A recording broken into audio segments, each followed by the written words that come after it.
পৌষ শুরু না হলেও শীত পড়তে শুরু করেছে উত্তরের জেলা দিনাজপুরে। তাপমাত্রা নেমেছে 16 ডিগ্রিতে। রাতে বাড়ছে ঠান্ডা, সকালে কুয়াশাও থাকছে বেশ কিছু সময় ধরে।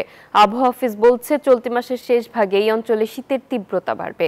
ফখরুল হাসান পলাশের তথ্যচিত্রের ডেস্ক রিপোর্ট। ঘাসের ডগায় শিশির বিন্দু জানান দিচ্ছে শীতের আগমনী। পৌষ শুরু হয়নি এখনো, মাঝ হেমন্তেই বইছে হিমেল হাওয়া। সকালবেলা কিছুটা দেরিতে কুয়াশার চাদর ভেদ করে উকি দিচ্ছে সূর্য। আলোর অপেক্ষা যেন পানকৌড়িদেরও। সবুজ ঘাসের উপর দেখা যায় কুয়াশার সাদা আস্তর। উত্তরের জেলা দিনাজপুরের দুয়ারে কড়া নাড়ছে শীতকাল।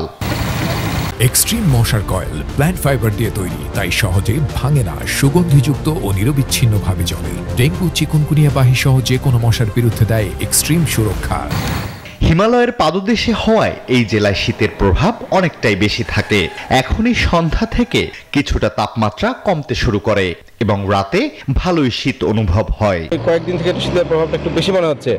আর রোদ সাধারণত এখন উঠতেছে, যদি রোদ উঠে তাহলে শীতটা একটু কম হবে, কিন্তু রোদটা যদি বন্ধ হয়ে যায় তাহলে আশা করা যায় শীতের প্রকোপটা একটু বাড়তে পারে আর কি। হঠাৎ করে শীত পড়ে আছে, গরম থেকে আমরা অনেকটা আরাম পাচ্ছি।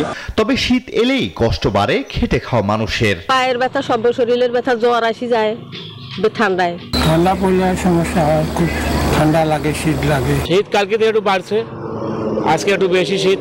আগামী 2-1 দিনে তাপমাত্রা কিছুটা কমবে বলে জানিয়েছে আবহাওয়া অফিস।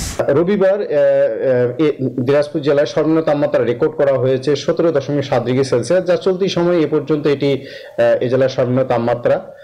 আগামী কয়েকদিন তাপমাত্রা আরো দিন ও রাতের তাপমাত্রা আরো কিছুটা হ্রাস পাওয়ার সম্ভাবনা রয়েছে। দিনাজপুরে মঙ্গলবার 16.6 ডিগ্রি সেলসিয়াস তাপমাত্রা রেকর্ড করা হয়েছে, যা চলতি মৌসুমের এখন পর্যন্ত সর্বনিম্ন। Desk report, news 24।